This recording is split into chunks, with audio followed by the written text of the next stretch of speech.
अब मैं बुलाना चाहूँगा ऐसे व्यक्तित्व को जिनकी रोशनी तो सूर्य की तरह प्रखर है, लेकिन जिनके चेहरे पर चांद की शीतलता है।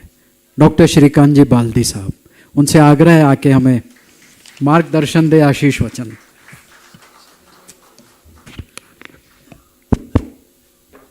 परम आदरणीय श्री जितेंद्र जी माहेश्वरी, न्यायाधीश सुप्रीम कोर्ट श्री रामपाल जी सोनी, श्री संदीप जी काबरा, श्री श्याम जी सोनी, यहाँ पधारे हुए सभी ट्रस्टीज़ और मेरे सहपाठी, मेरे सहयोगी सभी अधिकारीगण, सबसे पहले मैं JCKM हॉस्टल का बहुत आभार व्यक्त करता हूँ कि ये ऐतिहासिक एक आज जो सम्मेलन हो रहा है उन्होंने ये आयोजित किया है, जिसमें कि सारे ट्रस्टीज़ हैं, सारे अधिकारी हैं और सिविल सर्वेंट के एस्पायरेंट्स हैं।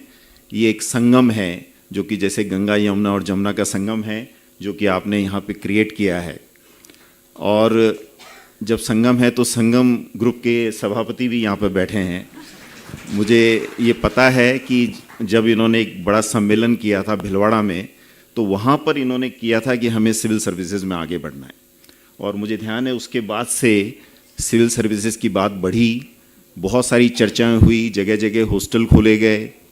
पर जो बड़ी चीज़ हुई वो जब यहाँ पर ये JCKM हॉस्टल श्री नंद किशोर जी करवा के तत्वाधान में और आप सभी ट्रस्टीज के तत्वाधान में हुआ है। जब आज 13 लोगों के नाम रोल ऑफ ऑनर पे देखे गए तो शायद हम सभी का मन जो है गर्व से भर गया, क्योंकि कोविड के 2 साल के बावजूद भी 13 अधिकारी सिविल सर्विसेज में आना, अगर मैं पिछले 10 साल लूँ उससे, तो उसमें 10 अधिकारी भी नहीं आए होंगे, जो कि अधिकारी केवल कोविड के बावजूद भी इसमें आए हैं। और ये बताता है कि JCKM हॉस्टल ने क्या किया है। इस जो प्रोग्राम का नाम रखा गया है लक्ष्य, और ये सोचा गया है कि 2030 तक हम 100 अधिकारी सिविल सर्विसेज में भेजें। तो मेरा ये मानना है कि अगर हम देखें तो माहेश्वरी समाज बड़ा छोटा है, पर जैसा हम सब जानते हैं कि यहाँ टैलेंट की कमी नहीं है। एक्चुअली ये पूरा हॉल जो है टैलेंट से भरा हुआ है। तो टैलेंट की कमी नहीं है तो क्या कमी है जिसके कारण हमारे इतने कम अधिकारी सिविल सर्विसेज में हैं? आज आज़ादी को 76 ईयर्स हो गए हैं और 76 अधिकारी भी सिविल सर्विसेज में नहीं हैं। तो मुझे लगता है कि टैलेंट की कमी नहीं है, केवल उनको नर्चर करने की बात या उधर ले जाने की बात थी, उसके कारण नहीं हुआ। और उसकी क्षति और उसकी जो कमी है इस हॉस्टल ने पूरी की है। पर जब भी मैं कभी किसी से बात करता हूँ तो ये बात आती है कि अरे हम तो बिज़नेस हैं, कहाँ बिज़नेस को छोड़ के हम सर्विसेज में जाएंगे, और ये बात हमें उठ के आती है। पर जैसे अभी सोनी जी कह रहे थे, जैन समाज भी बिज़नेस का है, अग्रवाल समाज भी बिज़नेस का है। आप अगर सिविल लिस्ट उठाएंगे तो अग्रवाल और जैन पूरे इसमें बिज़नेस वाले लोग भरे हुए हैं, तो माहेश्वरी क्यों नहीं? माहेश्वरी भी बिज़नेस का है। तो जीतों ने, जैसे अभी ये कह रहे थे, उन्होंने कुछ किया जिससे कि वो इतने आगे बढ़े और जैन समाज के आए। मैं भी मानता हूँ कि बिज़नेस है, पर हमारे CA कितने निकलते हैं, हमारी दूसरी सर्विसेज में कितने निकलते हैं? अगर मेरा एक अनुमान है तो करीबन 15 से 20 हज़ार हमारे माहेश्वरीज ग्रेजुएशन के लेवल पे या उस पे पोस्ट ग्रेजुएशन के बाहर निकलते हैं। तो हम कितने की बात कर रहे हैं कि पर ईयर 10 लोग सिविल सर्विसेज में ज्वाइन करें। ये बहुत ही छोटा नंबर है, इसको बढ़ाया जा सकता है और आसानी से इसके लिए आगे हम बढ़ सकते हैं, क्योंकि टैलेंट हमारे पास है, नर्चर करने की बात है। और जब दूसरे व्यावसायिक समाज इसमें आ रहे हैं तो माहेश्वरी समाज क्यों ना आए? क्योंकि मुझे हमेशा लगता है कि आज बिजनेस जो है वो पहले वाला बिजनेस नहीं रहा, लोकलाइज बिजनेस नहीं है। जब कहते थे कि अरे पढ़ने की बात नहीं है, आइए और दुकान पे बैठ जाइए।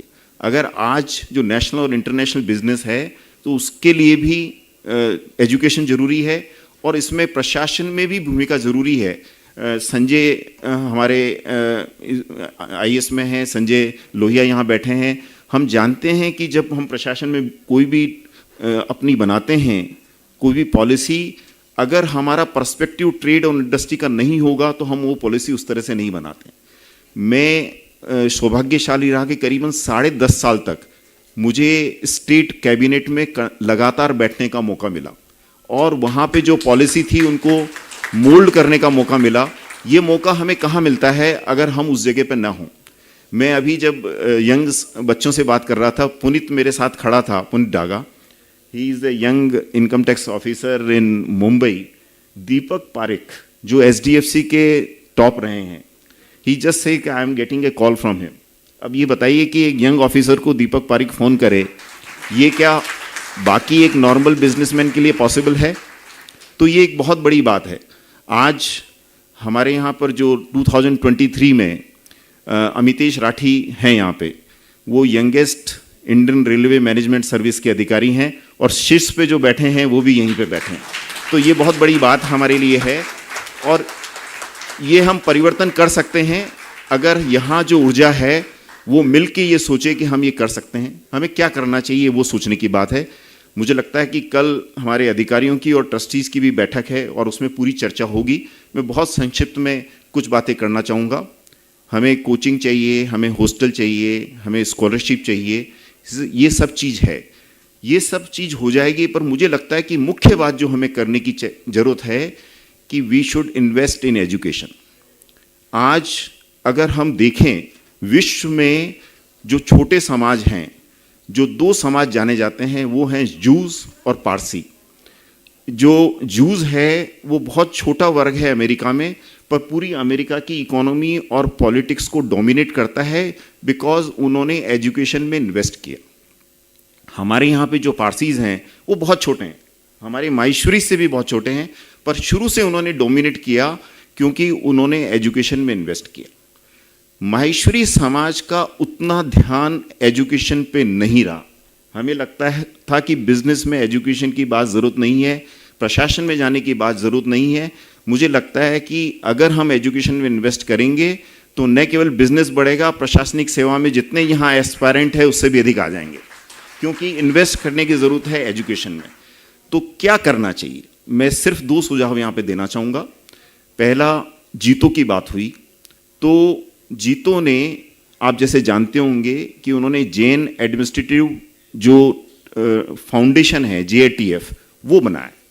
उसमें क्या किया है कि वो IT प्लेटफॉर्म बनाया है जहाँ पर सिविल सर्विसेज हो, IIT हो, जुडिशरी हो या दूसरे सभी वर्ग है, उनकी जितनी भी ज़रूरत है उसको सेंट्रलाइज रूप से वहाँ पर उसको देखा जाता है। उस फाउंडेशन के द्वारा सिविल सर्विसेज के लिए जो आना चाहता है उसके सेंटर्स हैं उसको देखा जाता है, जो IIT में करना चाहते हैं उनके सेंटर देखे जाते, उनका देखा जाता है, और जो जुडिशरी में जाना चाहते हैं। हमारे यहाँ पर फ्रेगमेंटेड है। JCKM बहुत अच्छा इसका काम कर रहा है, IIT के लिए कोई कोटा में काम कर रहा है, हॉस्टल का कोई इंदौर में काम कर रहा है।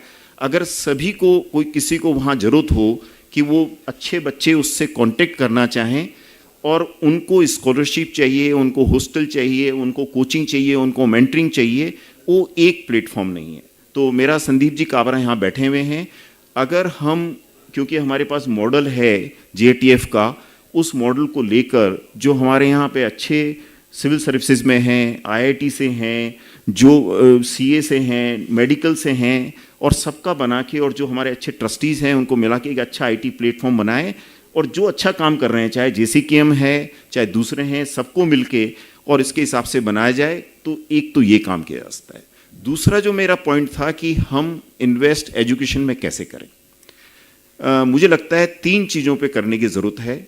हम शुरुआत करते हैं जब सिविल सर्विस के लिए बच्चे आते हैं कि अब इनको तैयारी करवानी है, या कोई बहुत ब्रिलियंट बच्चा आया, वो शुरुआत करने की लेवल नहीं है।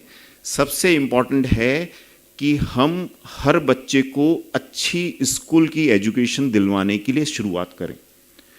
हमारे माहेश्वरी समाज के बच्चे जहाँ पर भी है वो उस एरिया की जो बेस्ट स्कूल है, अगर वहाँ नहीं है तो दूसरी जगह जाए। लंच पे हम बात कर रहे थे, अकोला से शांतनु के मम्मी पापा आए हुए हैं। शांतनु जो अभी 2022 में इंडियन रेवेन्यू सर्विस में आए हैं, तो उन्होंने कहा कि मेरा सपना था जो मैं नहीं कर पाया, मैंने उसमें शांतनु में करने की कोशिश की, और मैंने इसको बोर्डिंग स्कूल में किया। उसके बाद में मैंने जो UID सिटी है उसमें करवाया, तो बेस्ट एजुकेशन दी जो कि अकोला में नहीं थी, और उसके कारण आज शांतनु हमारे सबके लिए गर्व की बात है। शांतनु और प्रतीक दोनों यूआईडी सिटी में पढ़े, मुझे अभी बताया उन्होंने कि वहीं से मुकेश अंबानी भी पढ़े हुए हैं। तो हमारे पास में ऐसे ऐसे लोग हैं। तो हम क्या, हमारा जो माहेश्वरी समाज का सिस्टम है रीजनल और स्टेट और डिस्ट्रिक्ट लेवल पे, क्या वो ये कर सकता है कि हर बच्चा जो स्कूल में जा रहा है वो अच्छी स्कूल, बेस्ट स्कूल, हमारी माहेश्वरी समाज की भी स्कूल्स है, क्या उसमें जा सकता है? क्या हम उसके लिए प्रयास कर सकते हैं? दूसरा, हमें जो जरूरत है, जो हम मिस करते हैं, 9th और 10th लेवल। 9th और 10th लेवल हमारा कटिंग एज है। क्या एप्टीट्यूड है उसका, whether he should go to the science stream, commerce stream और ह्यूमैनिटीज, बिकॉज वो डिसाइड करेगा कि वो किस क्षेत्र में उसमें जाएगा, और उस समय में हम इसकी कैसे मेंटरिंग कर सकते हैं, कैसे एप्टीट्यूड कैसे कर सकते हैं और उसको आगे बढ़ा सकते हैं। और तीसरा लेवल है सबसे इंपॉर्टेंट, जब वो +1 और +2 में है और वो अपनी प्रोफेशनल डिग्री के लिए आगे बढ़ सकता है। और प्रोफेशनल डिग्री के लिए आगे बढ़ने के लिए, चाहे वो IIT मेन हो, चाहे नीट हो, चाहे क्लैट हो, किसी के लिए, उसके लिए उसको ज़रूरत होती है। इन तीनों लेवल पे हम अगर JTF का सिस्टम बनाएं और उस तरफ पहुँचें तो हमारा समाज एजुकेशन में इन्वेस्ट कर सकता है। अभी भी सोनी साहब ने कहा कि राम मंदिर के लिए 200 करोड़ रुपए माहेश्वरी समाज ने इकट्ठे किए। अगर 200 करोड़ रुपए राम मंदिर के लिए खर्च सकते हैं तो इन्वेस्ट इन एजुकेशन के लिए कितने हो सकते हैं?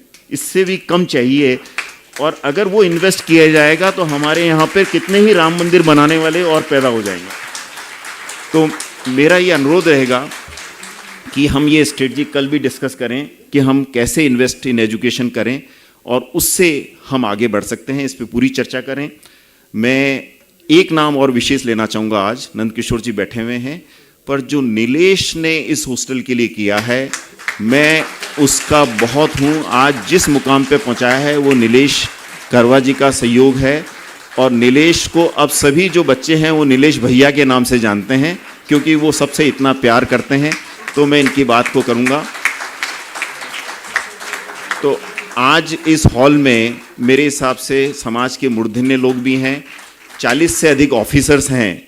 आई थिंक जो कल हम बैठते हैं इस पे हम सीरियस चर्चा करें और कुछ निकालें। तो मैं सिर्फ ये कहना चाहूँगा, दोनों को देखते हुए, पूरी धरा भी साथ दे तो और बात है, पूरी धरा भी साथ दे तो और बात है, तू जरा भी साथ दे तो और बात है, चलने को तो चलते हैं लोग एक पाँव से भी, पर दूसरा भी साथ दे तो और बात है। धन्यवाद।